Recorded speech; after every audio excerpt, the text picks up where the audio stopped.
Queria tentar reviver hoje aquela quinta-feira. Eu queria convidar você a fazer isso. Eu passei a semana lendo os textos dos evangelhos dessa última semana de Jesus lá em Jerusalém, até a cruz e a ressurreição. E hoje, quando eu estava montando aqui o estudo, o sermão, eu tentei montar, revivendo aquele momento. O tema do sermão de hoje é o ambiente da ceia. Talvez ele fique um pouco até temático, mas eu queria convidar você a pensar em cada detalhe daqueles episódios que aconteceram ali, justamente na quinta-feira à noite, como a gente está aqui hoje. Mas vamos orar? Orar consagrando ao Senhor, os dízimos, ofertas, orar também pedindo que Deus fale o coração da gente, que Ele venha sobre nós. Vamos orar. Senhor, muito obrigado, Pai. Privilégio, Deus, a gente estar junto. E a Tua palavra fala, Senhor, no Salmo 133, que é bom e amável que os irmãos estejam em comunhão, Senhor. Como também fala para congregarmos. E aqui é a igreja, que é a igreja do Senhor. Oh Deus, louvado seja o Teu nome, Pai. Muito obrigado, Senhor, por essa oportunidade. Também de entregar ao Senhor dízimo, entregar ao Senhor ofertas e entregar ao Senhor a nossa vida, Pai. Toma a nossa vida nas Tuas mãos. Toma-nos pela mão, Senhor. Nos ajuda, Deus. Abençoa cada família que está aqui presente hoje. Cada pessoa também que está acompanhando a gente pela internet, porque não pôde estar aqui também pela limitação. Pai, em nome de Jesus, fala ao nosso coração, nos abençoa. Ó Senhor, nós precisamos de Ti, Pai, aqui. Fala conosco, em nome de Jesus. Amém. Amém. O ambiente da ceia, o sermão que eu queria pensar com você. O Leonardo da Vinci, lá no Renascimento, ele pintou um quadro sobre a última ceia de Jesus. Não sei se você conhece essa obra, mas é interessante como os discípulos de Jesus estão à mesa. E me parece que a situação era bem essa mesmo. É claro que a arte não foi tão fiel nos traços físicos daquela época, mas as feições emocionais daquilo que estava envolvendo aquele momento que os discípulos estavam com Jesus à mesa eram muito fortes. Ali foram ditas palavras muito duras, ali foi revelado também o coração de muitos discípulos. Ali os discípulos estavam conversando até um com o outro e Jesus ouvindo tudo. Ali estavam à mesa do Senhor. O ambiente da ceia do Senhor foi um ambiente difícil, tenso, pesado, até incompreensível para muitos daqueles discípulos lá. E a gente leu aqui esse texto de João hoje, dos capítulos 13 ao capítulo 16, justamente no diálogo que revela de alguma forma a tônica, as palavras que Jesus está falando, as perguntas que os discípulos fazem. E ao final disso tudo, diz no capítulo 17, se você puder abrir, porque esse é um texto que nós vamos voltar no final, João capítulo 17, versículos de 1 a 5. João 17, versículos de 1 a 5. Esse é o texto que eu quero abrir e vamos voltar nele aí no final. No final dessas palavras que Jesus falou, que nós lemos aqui hoje à noite, Jesus ora. E o texto diz assim em João capítulo 17. Tendo Jesus falado estas coisas, levantou os olhos ao céu e disse: Pai, é chegada a hora, glorifica teu Filho, para que o Filho te glorifique a ti. Assim como lhe conferiste autoridade sobre toda a carne, a fim de que ele conceda a vida eterna a todos os que lhe deste. Versículo 3, vamos ler juntos? E a vida eterna é esta, que te conheçam a ti, o único Deus verdadeiro, e a Jesus Cristo a quem enviaste.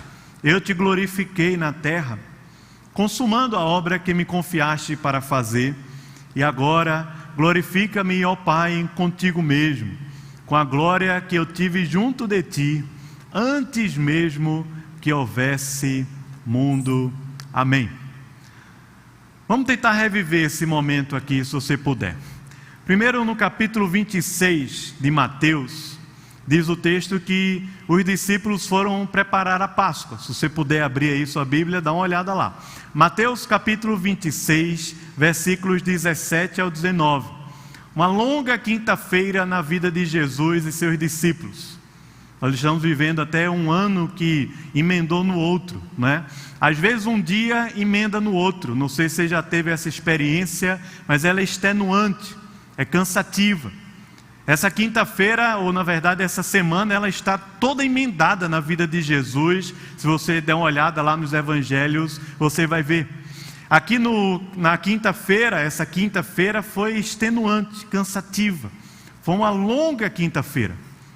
E aqui o texto conta para a gente que começa no primeiro dia da festa dos pães asmos, no verso 17, Mateus capítulo 26, que os discípulos vieram a Jesus e lhe perguntaram: onde queres que te façamos os preparativos para comeres a Páscoa? E ele lhe respondeu: vão lá a uma cidade, vai ter lá certo homem com um cântaro, em Lucas fala, e diz-lhe: o mestre manda dizer, o meu tempo está próximo. Em tua casa celebrarei a Páscoa com os meus discípulos. E eles fizeram como Jesus lhes ordenara, e foram até aquela aldeia, e encontraram aquele homem, e pediram ali um espaço na sua casa para prepararem a ceia, para celebrarem a ceia com o Senhor. João capítulo 13, dos versículos 1 ao 11, como a gente leu aqui, Jesus vive a Páscoa com os discípulos. Eles estavam sentados numa mesa, ao chão, ao redor da mesa, porque era assim de costume, possivelmente assim com os pés para trás, inclinados sobre a mesa. Estava Jesus ali com os 12. João relata isso para a gente no capítulo 13, dizendo que antes da festa da Páscoa, sabendo Jesus que era chegada a sua hora de passar deste mundo para o Pai, tendo amado os seus que estavam no mundo, o texto diz, amou-os até o fim. Durante a ceia, tendo já o diabo posto no coração de Judas Iscariotes, filho de Simão, que traísse a Jesus, e sabendo este que o Pai tudo confiara às suas mãos, e que ele viera de Deus e voltava para Deus, levantou-se da ceia. Imagine essa cena de Jesus. Judas já estava ali com a intenção, com o diabo já formado a sua cabeça, tendo formado a sua cabeça.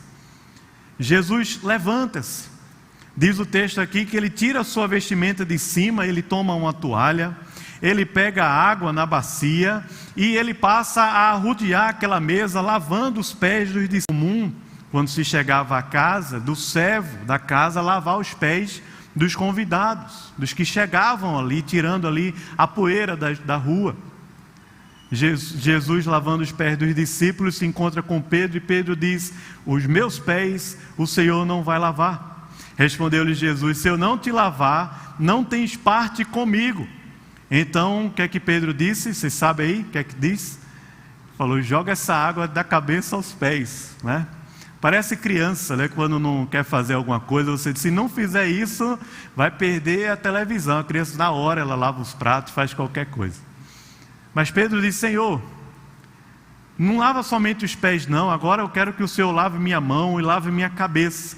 Declarou-lhe Jesus, quem se banhou, não necessita de lavar senão os pés. Quanto ao mais, já estás todo limpo. Ora, vós estáis limpos, mas não todos.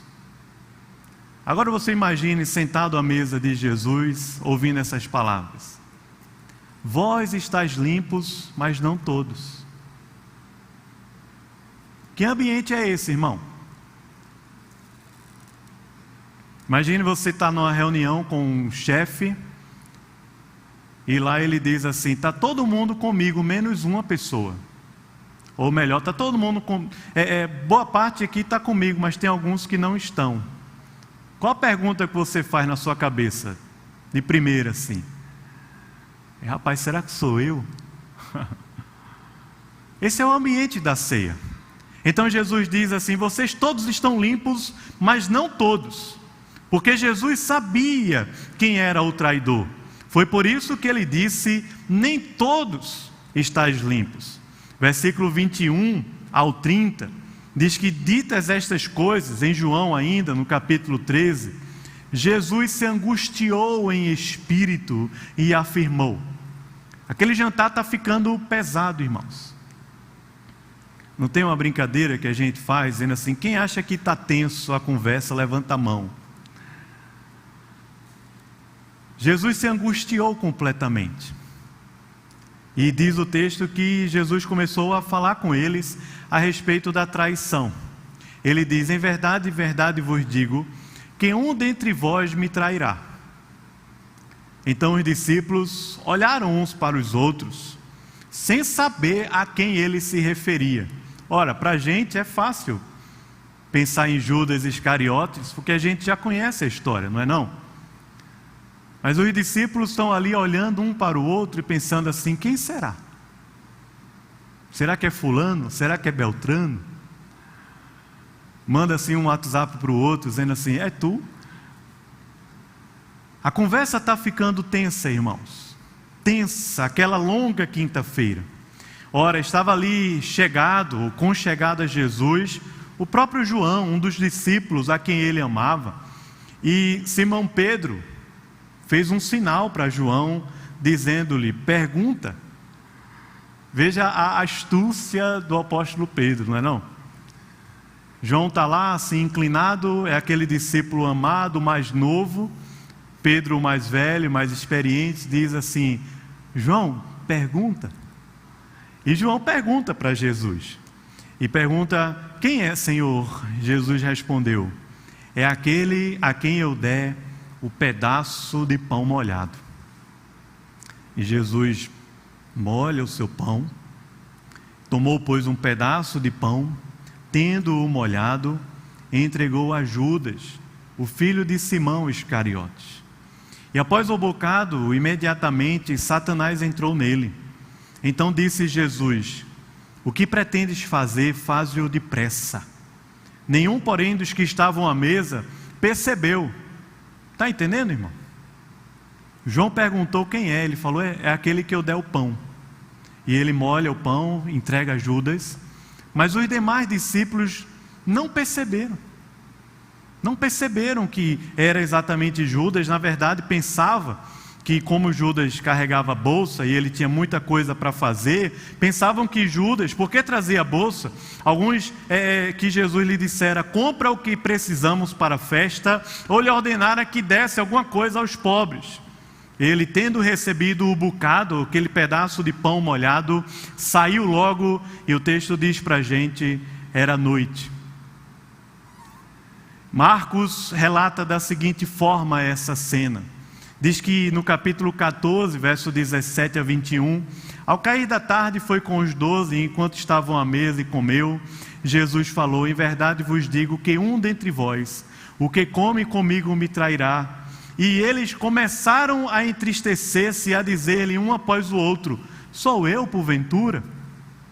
Um ambiente de tristeza e angústia tomou conta ali da ceia. Respondeu-lhes: é um dos 12, é aquele que mete a mão no prato comigo. Pois o Filho do Homem vai, como está escrito a seu respeito, mas ai daquele por intermédio de quem o Filho do Homem está sendo traído. Seria muito melhor que esse homem não tivesse nascido. Naquele ambiente, Jesus toma o pão e, tendo dado graças, o partiu e lhes deu. Exatamente nesse momento, quando o traidor é indicado, quando os discípulos estão tomados assim de uma dúvida, de uma tristeza, o ambiente ficou tenso, que Jesus pega o pão, ele parte o pão e ele entrega o pão aos discípulos, dizendo: isto é o meu corpo oferecido por vós, fazei isto em memória de mim. Veja que coisa, irmãos, como essa mesa que nós temos aqui junto da gente. Então, logo depois que Jesus partiu e distribuiu o pão, semelhantemente, Depois de cear, ele tomou o cálice, dizendo: este é o cálice da nova aliança no meu sangue, derramado em favor de vós. Todavia, a mão do traidor está comigo à mesa, porque o Filho do Homem, na verdade, vai segundo o que está determinado, mas ai daquele por intermédio de quem ele está sendo traído. Então começaram a indagar entre si quem seria dentre eles o que estava para fazer isto. E lá em João, como nós já lemos, diz que naquele momento Judas saiu e já era noite. Eles celebram a ceia junto com Jesus. Eles tomam o pão, eles bebem o cálice, eles ouvem a palavra de que aquilo é o meu corpo que foi partido em favor de vós, que aquele é o meu sangue, o sangue da nova aliança derramado em favor de muitos. Mas o ambiente ali é de traição, é de tensão, é de tristeza, é de muita angústia. E João parece que quando diz assim, e era noite, dá um tom naquela situação, como que a coisa estava escurecendo lá fora, e o ambiente escuro, ele favorece esse tipo de sentimento que estava acontecendo lá na mesa do Senhor.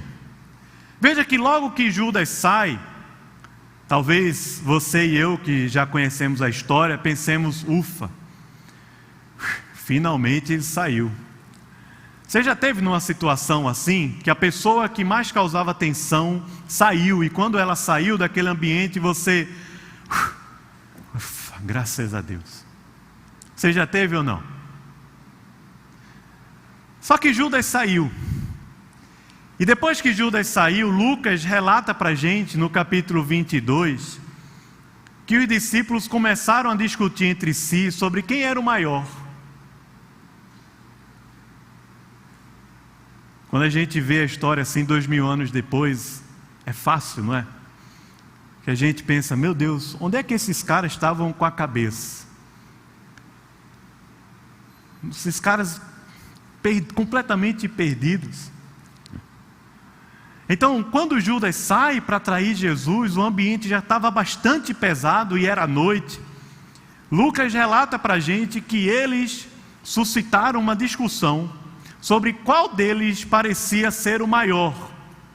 Então você diz, Pedro está lá dizendo, mas eu sou o mais velho, e eu tenho mais experiência, e o outro lá, o Simão, o Cirineu, dizendo, mas você não sabe combater os poderes dessa terra, você não entende bem como é que funcionam as coisas aqui. E o outro lá, João, dizendo, mas eu sou novo, eu sou o mais corajoso, eu sou o mais ousado. E eles estavam lá discutindo. E o tema era simples: quem de nós é o maior? Quem é o melhor dessa história aqui? Quem é que vai ganhar a medalha de ouro? Quando Jesus Cristo finalmente implantar o reino aqui na terra, quem é que vai ser o primeiro? Quem é que vai ser ali o vice? Aquele que está logo depois de Jesus? Veja a discussão, irmãos, qual era. Jesus disse para eles assim, presta atenção, gente. O mundo, os poderes, os impérios aqui dessa terra funcionam dessa forma, mas entre vocês não. Ele diz assim, os reis dos povos dominam sobre eles, e os que exercem autoridades são chamados benfeitores. Mas entre vocês não é assim. Pelo contrário, o maior entre vós seja como o menor, e aquele que dirige seja como o que serve.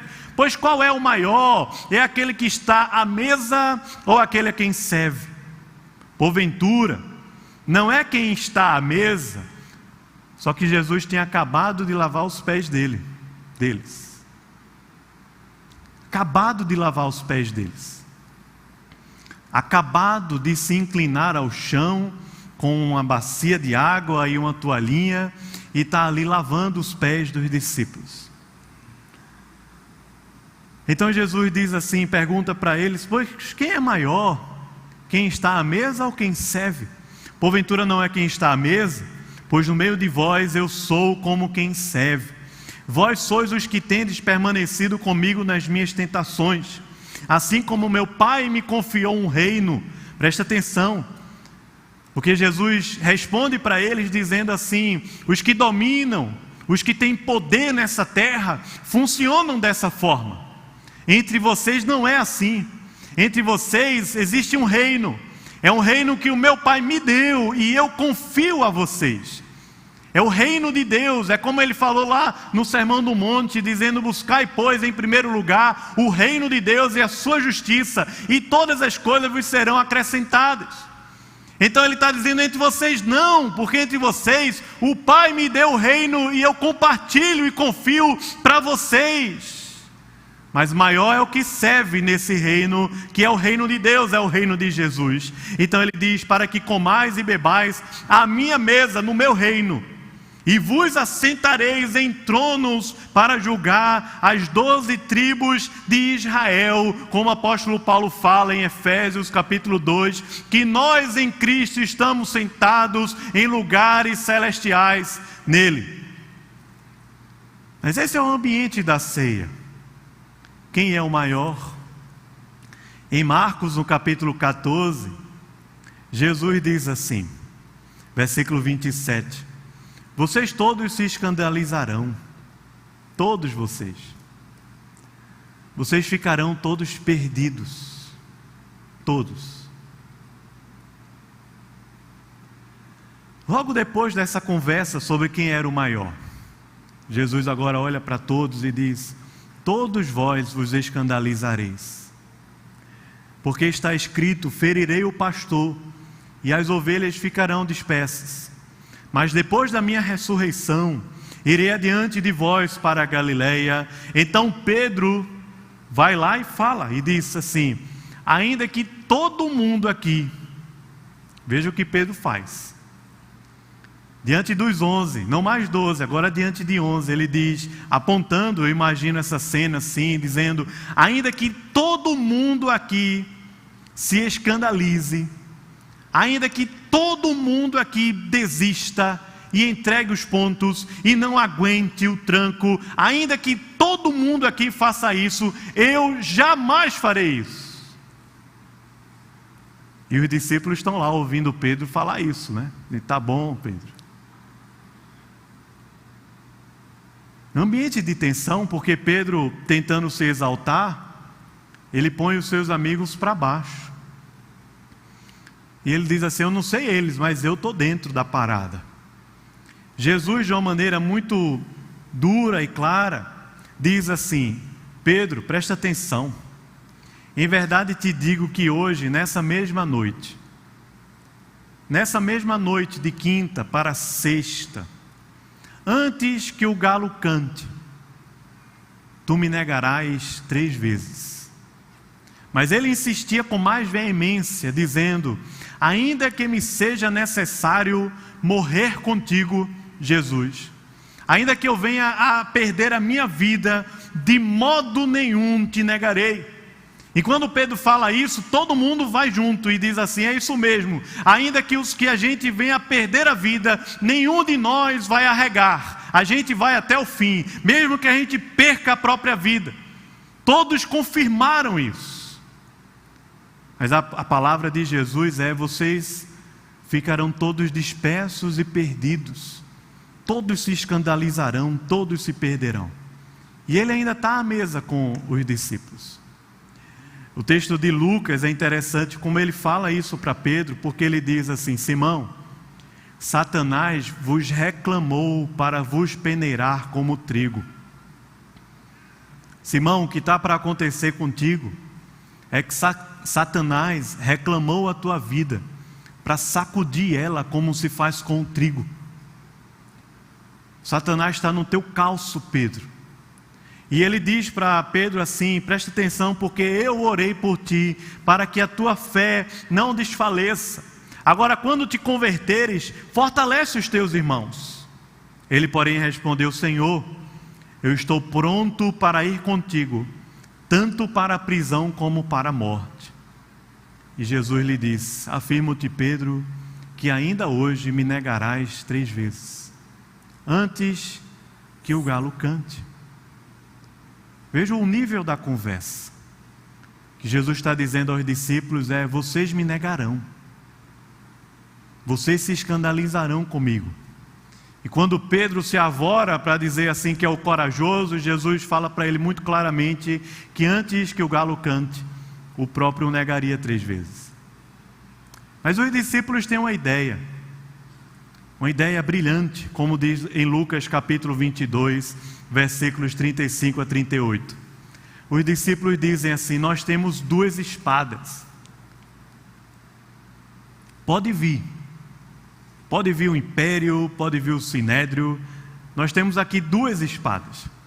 Jesus diz para os discípulos assim: quando eu vos mandei sem bolsa, sem alforje, sem sandálias, porventura faltou alguma coisa? E eles disseram: nada, nunca faltou nada. Então ele disse: agora porém, quem tem bolsa, tome ela, e quem tem alforje, se prepare. E o que não tem espada, venda sua capa e compre uma. Pois eu vos digo, o que importa é que se cumpra em mim o que está escrito.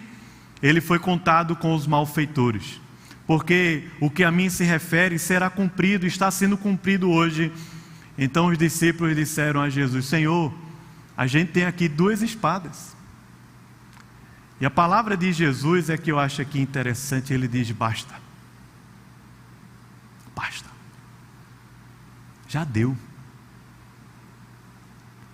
Percebe que é como se estivesse havendo uma falta de sintonia imensa, gigantesca. Jesus está falando numa sintonia e os discípulos estão falando em outra completamente diferente. E nem eles mesmos estão se entendendo naquela sintonia lá. Parece que cada um está sintonizado numa frequência de rádio totalmente diferente. E está sendo transmitido essa frequência de rádio para o YouTube, para todo mundo ouvir. Jesus diz assim para os discípulos: basta. Basta completamente. Nesse contexto é que Jesus dialoga com os discípulos, como a gente leu João capítulo 14.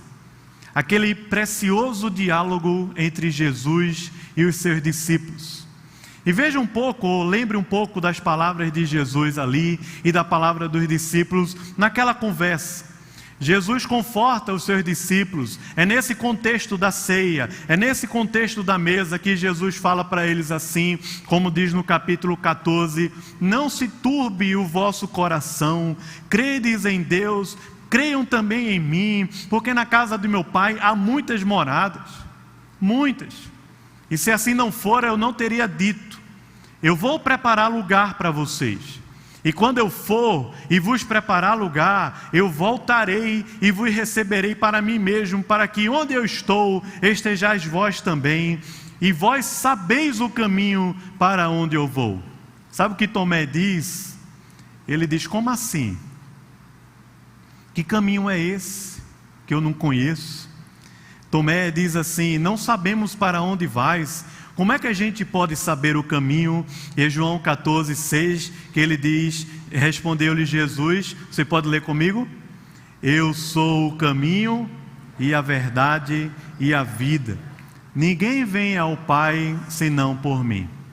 Se vós me tivesseis conhecido, também conheceriam ao Pai. Desde agora o conheceis e o tendes visto através da minha vida. No capítulo 14, nós encontramos também Filipe muito confuso. Filipe disse-lhe Jesus: Filipe, há tanto tempo estou convosco e não me vês, não me tens conhecido? Porque Filipe diz: mostra-nos o Pai. Que história é essa do Pai? E Jesus diz assim: Filipe, eu estou tanto tempo aqui contigo e tu não entendeu nada ainda. Não me tens conhecido? Quem me vê a mim, vê o Pai. Como dizes tu, mostra-nos o Pai? Não creis que eu estou no Pai e o Pai está em mim? As palavras que eu vos digo, não as digo por mim mesmo, mas o Pai que permanece em mim, Ele faz as suas obras. Capítulo 14, versículo 16, Jesus fala que rogará ao Pai e Ele mandará outro Consolador, a fim de que esteja para sempre com os discípulos, como está conosco.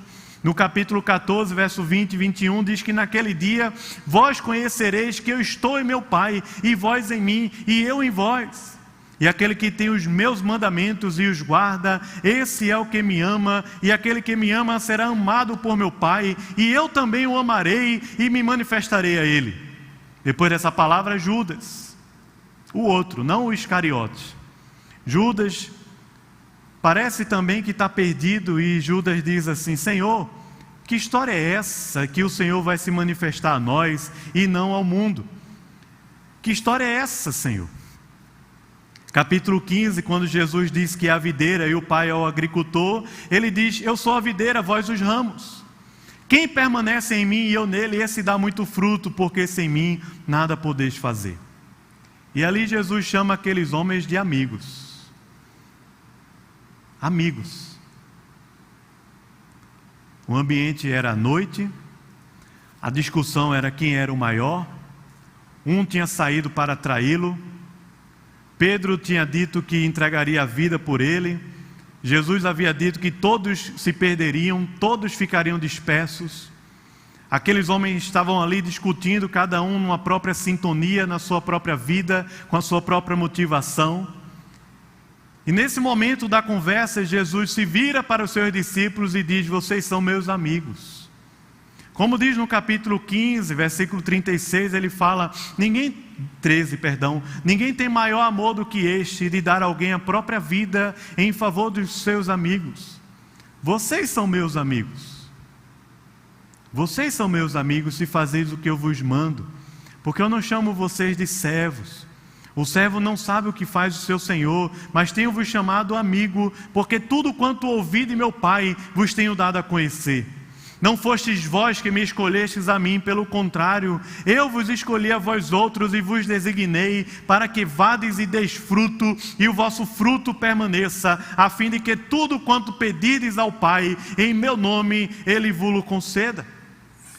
Veja, Jesus chama aqueles homens que estavam com Ele à mesa de amigos, dizendo: tudo o que o meu Pai me revelou, eu tenho entregado para vocês. Isso é o que significa ser amigo. É viver um nível de relacionamento espiritual com o outro, que acontece por meio do Pai, por meio de Cristo, da palavra, por meio do Espírito. E Jesus está falando para eles: vocês são meus amigos, porque tudo que o Pai me deu, eu tenho dado para vocês. Vocês são amados, eu vim aqui dar a vida por vocês. Vocês não são servos, vocês são amigos, porque eu revelei para vocês tudo. Mas presta bem atenção, porque a conversa ali na mesa não estava tão bonita como está hoje aqui o ambiente. Aquele era o momento que aquele momento, por exemplo, que Pedro estava ali dizendo assim: eu por mim eu vou entregar minha vida. Eu não sei esse, mas eu vou entregar minha vida. Aquele momento que um outro lá já saiu do grupo de WhatsApp, é ou não é? Já saiu do grupo. E que história é essa? Pedro só quer ser o cara, fica se achando. Momento de tensão, de desconfiança, mas a afirmação de Jesus é muito clara para eles. Ele diz: vocês são meus amigos, porque vocês fazem o que eu vos mando. Capítulo 16, Jesus diz para eles assim: o que eu vou sofrer, vocês também sofrerão. Eu vou ser morto, como ele já tinha avisado aos discípulos 3 vezes pelo menos, aqui mais 4. Eu vou ser morto, vou ser perseguido, eu vou sofrer. Agora Jesus diz aos discípulos muito claramente: vocês também sofrerão, por causa do meu nome. Vocês também sofrerão. Tenho-vos dito estas coisas para que não vos escandalizeis. O que vai acontecer com vocês é o seguinte: eles expulsarão vocês das sinagogas, mas vem a hora em que todo o que vos matar julgará com isso tributar culto a Deus. Vai chegar o momento que todo mundo, as pessoas que perseguirem os cristãos e os matarem, vai considerar isso como uma atitude religiosa, transcendental, como um culto a Deus. Capítulo 16, versículos 5 e 6 mostra um pouco da tristeza e da frustração dos discípulos ali, quando ele fala assim: mas agora vou para junto daquele que me enviou, e nenhum de vós me pergunta: para onde vais? Pelo contrário, porque vos tenho dito estas coisas, a tristeza encheu o vosso coração.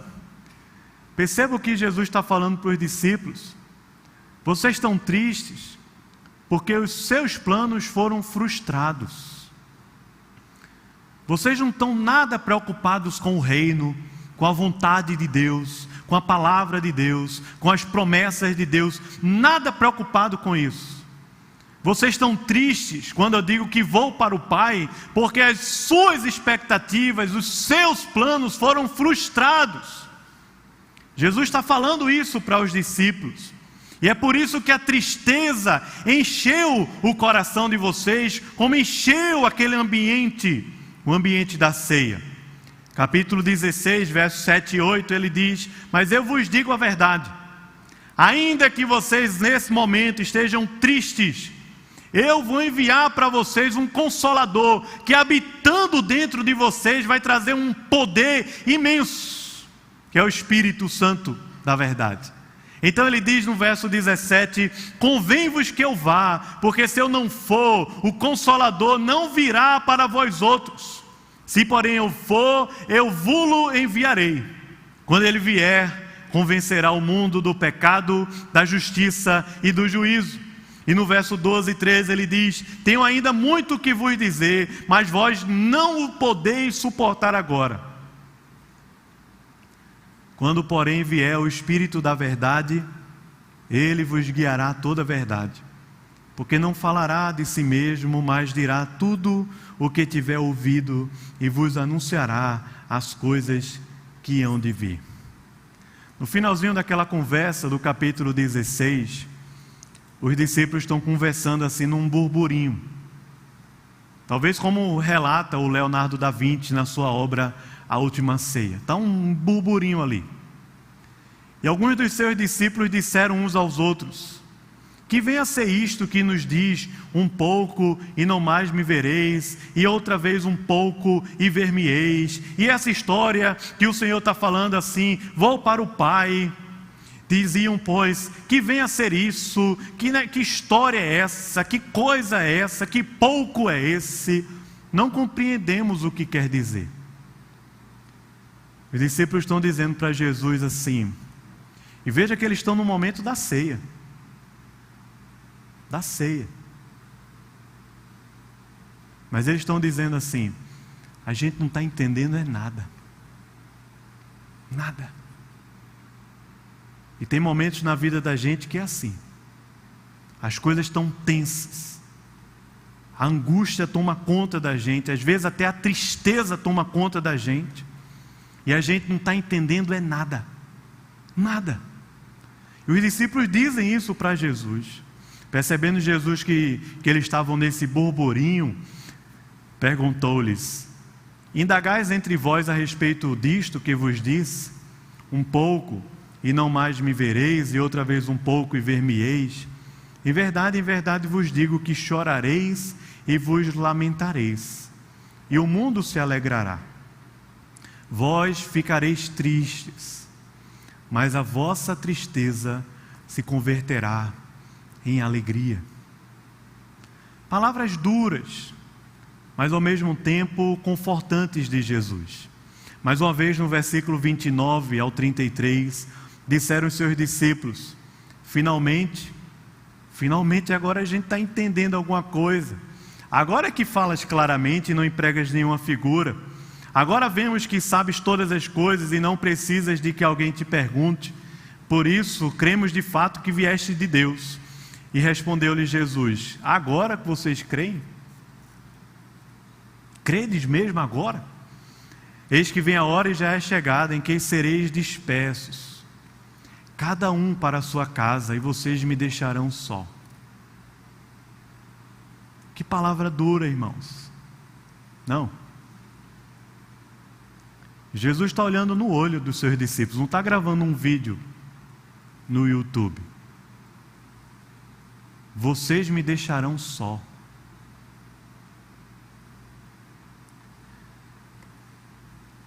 Mas eu não estou sozinho. O Pai está comigo. Não estou só. O Pai está comigo. E estas coisas vos tenho dito para que tenhais paz em mim. No mundo passais por aflições. Mas o que, irmãos? Por quê? Eu venci o mundo. Termina aquela conversa com os discípulos e eu fiquei imaginando hoje. Imagine se Jesus nesse momento tivesse dito, como talvez eu e você diria: não dá mais para mim, desisto. Imagine. Não sei, talvez você pense assim, preparou uma ceia com os seus amigos, com aquelas pessoas do seu trabalho, seus sócios, aquelas pessoas que trabalham com você, preparou um jantar com eles, chega no jantar, uma confusão gigantesca, e você sabe que um daqueles 12 que está ali sentado na mesa, vai lhe trair. Então a confusão, porque naquele jantar cada um quer o seu, cada um quer pegar o melhor pedaço do galeto, cada um quer pegar a lasanha para não acabar, cada um que quer comer rápido por causa da sobremesa, cada um que está contando assim as suas vitórias e seus ganhos em cima do outro, e você está ali no meio daquela mesa, tentando administrar uma conversa, e quando você fala uma coisa, ninguém entende nada. É naquele momento que muitos de nós vão dizer: rapaz, vou desistir desse negócio. Porque o que está acontecendo é que Jesus está vivendo esse momento. Ele está prestes a ser crucificado. E o texto diz para a gente em Lucas que muito antes Jesus já estava começando a se angustiar, porque no capítulo 9, se não me engano, o verso 51 de Lucas, diz que quando Jesus determinou ir para Jerusalém, o semblante dele mudou completamente, a angústia passou a fazer parte da vida de Jesus, mas nem por causa da angústia Jesus deixou de ser fiel ao Pai. Jesus está vivendo tudo isso aqui. A tristeza, a solidão, porque ele disse aos discípulos: vocês me deixarão só. Cada um está aqui cuidando do seu próprio interesse. Jesus está vivendo esse momento, ele sabe que vai ser traído e que Judas saiu para entregá-lo por 30 moedas de prata, como diz a profecia. Jesus está vivendo tudo isso.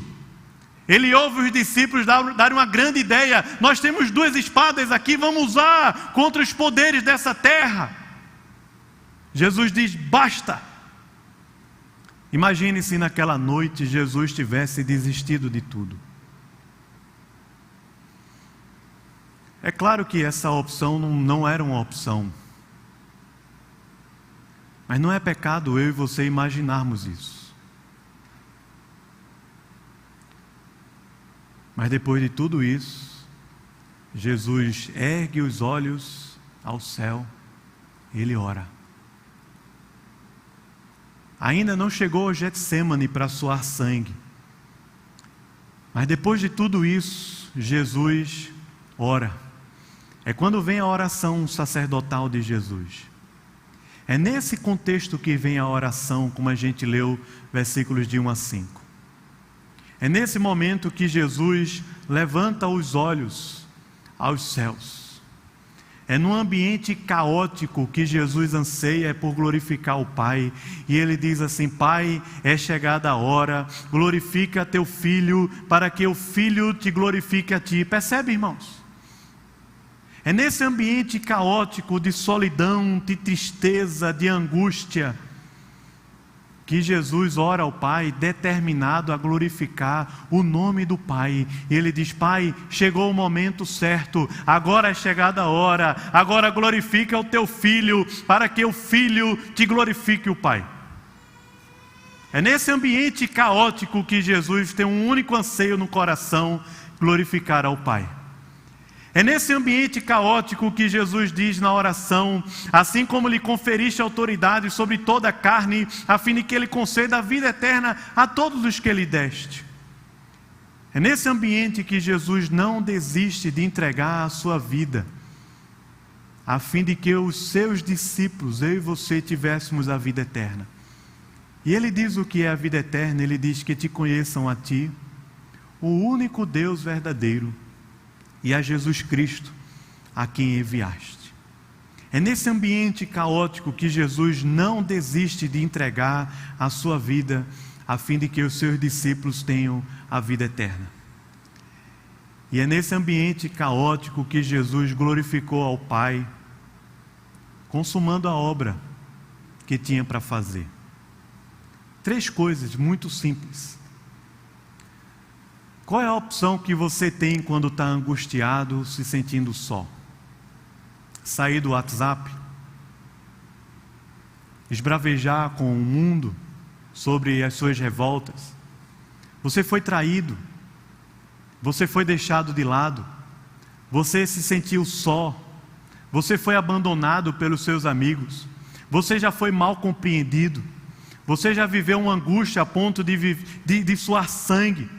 Você já esteve prestes a vivenciar a morte? Jesus está vivendo tudo isso naquela quinta-feira. Mas perceba que quando Jesus ora ao Pai, a única coisa que move o coração de Jesus é: eu quero é glorificar a Deus. Eu quero é que a vida eterna se revele e pessoas ao meu redor conheçam a Deus. E eu quero é que a obra de Deus seja realizada na minha vida e ao redor de mim, independente do caos que a gente esteja vivendo.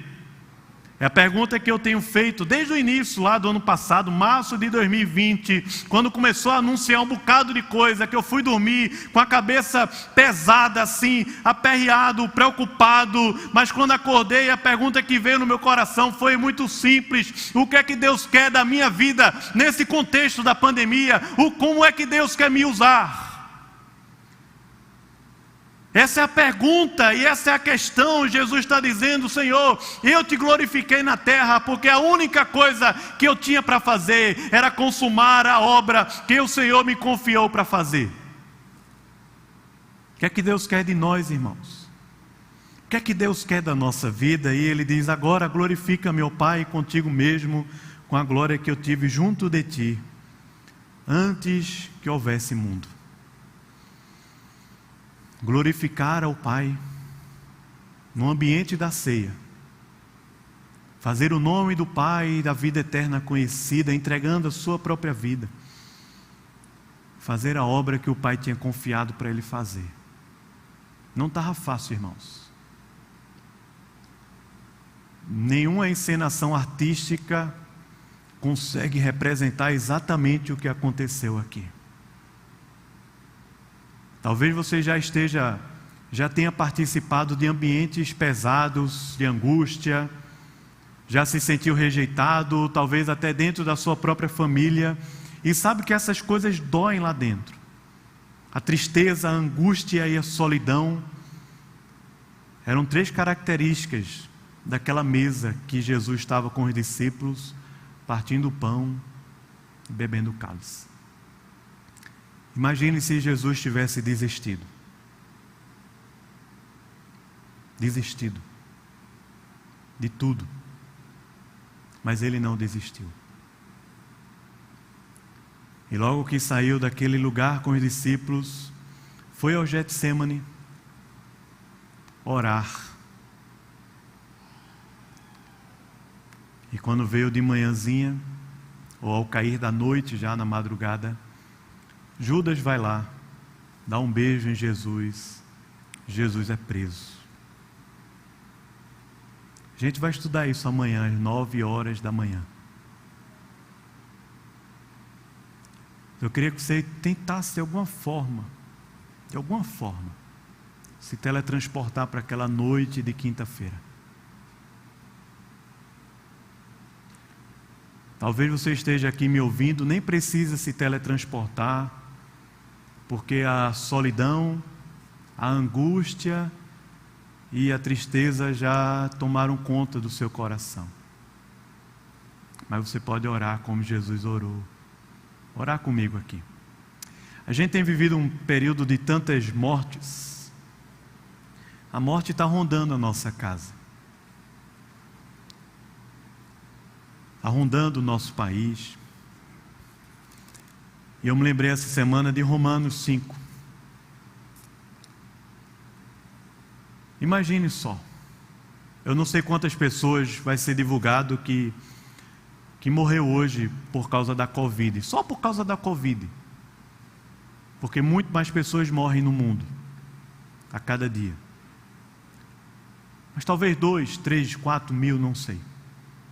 Você imagine que alguém ligou para você de manhã e diz assim: fulano, hoje está para morrer 4 mil pessoas, você não conhece o nome delas, você não sabe a história, a influência, nada, mas se você morrer hoje, essas 4 mil pessoas ficarão vivas. É o que Paulo diz sobre o paradoxo da cruz. Ele diz que Cristo morreu a seu tempo por nós pecadores. Dificilmente alguém morreria por um justo. Dificilmente, pois poderá ser que pelo bom alguém se anime a morrer. Mas Deus prova o seu próprio amor pelo fato de ter Cristo morrido por nós, sendo nós ainda pecadores. Naquela noite de quinta-feira, Jesus não desistiu de entregar a vida por nós. Amém? Vamos orar e preparar o nosso coração aqui para a ceia do Senhor. Queria convidar já os presbíteros, os pastores também, né? Vamos orar. Quem sabe aí no seu coração você está sentindo isso, angústia, um peso, uma sobrecarga, a solidão. Você foi abandonado por aquelas pessoas que você mais ama, traído. Os seus amigos não estão lhe entendendo e não estão entendendo nada. Jesus passou por tudo isso. E quando Ele parte o pão e divide o pão e toma o cálice e divide o cálice com os discípulos,